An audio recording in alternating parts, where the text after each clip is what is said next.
Hi, my name is Paul and I'm a product designer in the Dropracks team.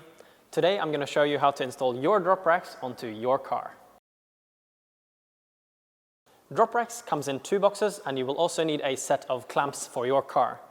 We have another video on car roofs and clamps that you can check out later. Let's open the boxes and check out what's inside.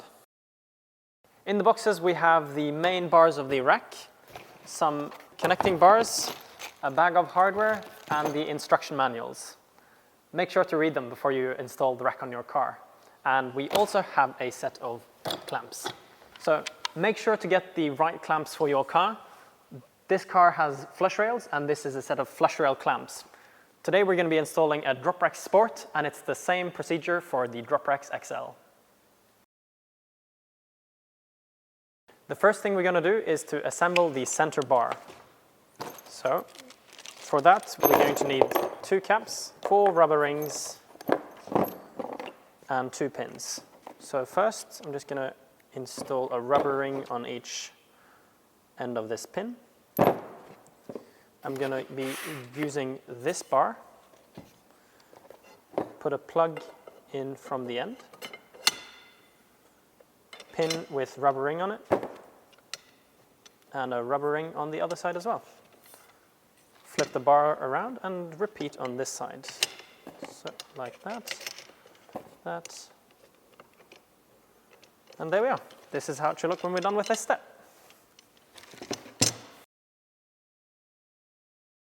The next step is to attach the clamps. So for that, we're going to flip the rack upside down, like so. And I'm going to press down this lock and open it slightly. And we're going to remove the end cap over on this side. Then we're going to take one of our clamps, orient it correctly, and insert it into the bottom track here.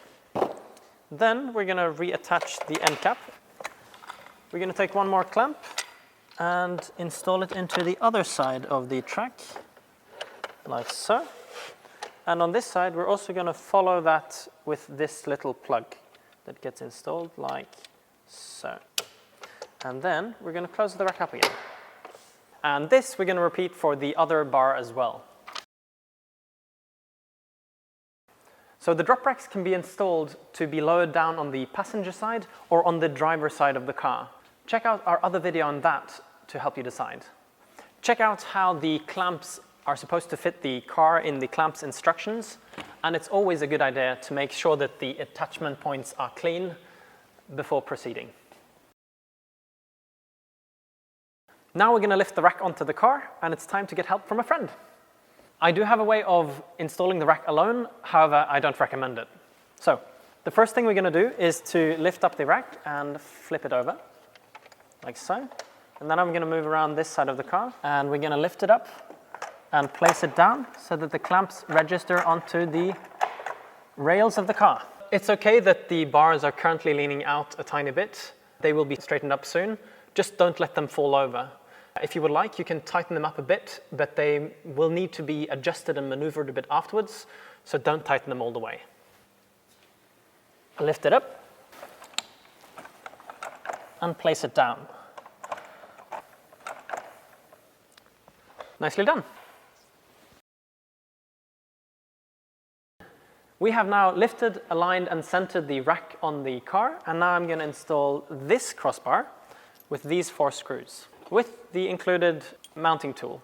And it's always good to have a friend help hold so that you don't damage your car. I'm going to drop a screw into the hole, lift up the bar and find the registering hole at the back and screw that screw in. And then when we've installed this side, we can do the same over on this side. We may have to adjust and align it a bit. I'm going to take a screw and find the hole at the back, like so. I'm just gonna catch the threads.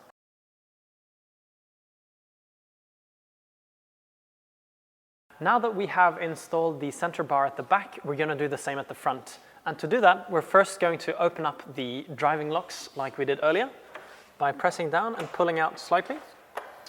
The bar that we're going to be assembling at the front is the one that we worked on earlier. And we're going to use 2 of the longest screws and the installation tool for that. And here it's again a good idea to have a friend help, so to be careful to not scratch the car. So the bar registers on this screw head, and the longest screw goes into this hole. Push it in and screw it on, like so. And then we tighten it up. And thank you, Victoria.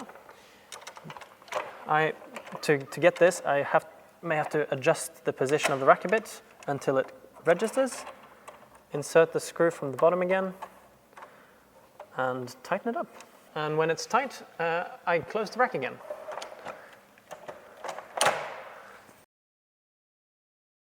Okay, so before tightening the clamps, we're going to realign the rack in case it has moved a bit.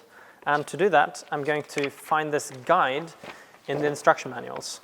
And as instructed, I'm going to fold the page along the dashed line, like so. And I'm going to hold it up to the rack. So the rack will get lowered at an angle of 60 degrees, and I'm just going to use this guide to make sure that it goes clear of the car. And I'm going to check the front and the back, and that looks a-okay. Before moving on, I'm just going to tidy up here a bit so that you guys can see properly. Now that the rack is aligned, we're going to tighten the clamps like it says in the instruction manual. And we're going to be referred to the instruction manual of the clamps. Now these clamps have a given torque for the tightening, and therefore it is critical to use the accompanying tool for this kit.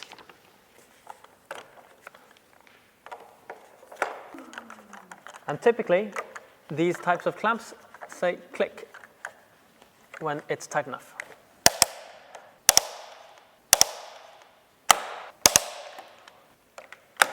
There we are.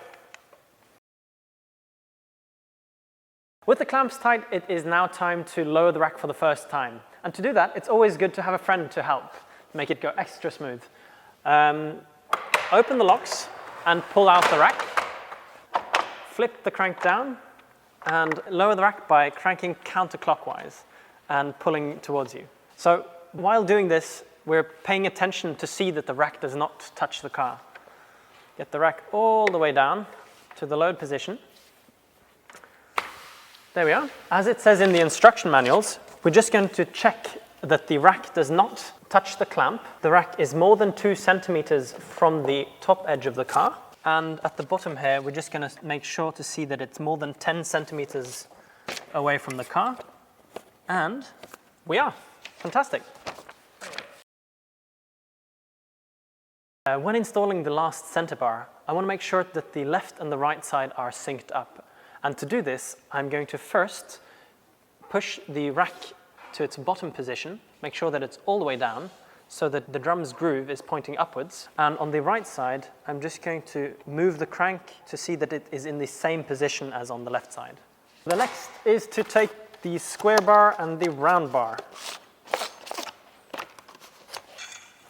into the round bar. I'm also going to grab the screws and the mounting tool again.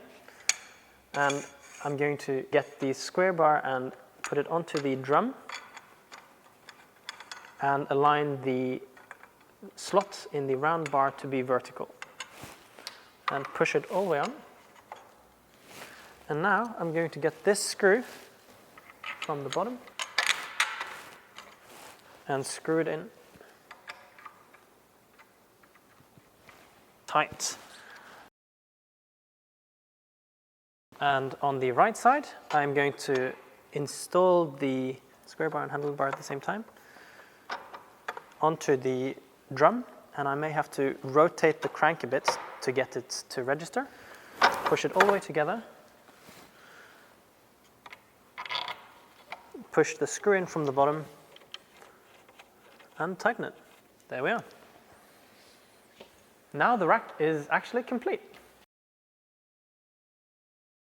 Okay, that was the last bit of assembly. Now I'm going to crank up the rack. The crank is the main input to the system, but I also normally like to stabilize the rack with my left hand while cranking. When I get to the top, the resistance in the crank is going to increase a bit, and I'm just going to rotate it counterclockwise before I attach it into the dock. Don't ever force the crank into the dock. Okay, before driving, we have to make sure that both driving locks are engaged. They have dropped down and the rack is closed. And we like to push and pull on the rack to see that nothing is moving before driving. With the Dropracks installed, we can load some equipment onto it. Check out our other videos on that, and if you have any questions, please contact us.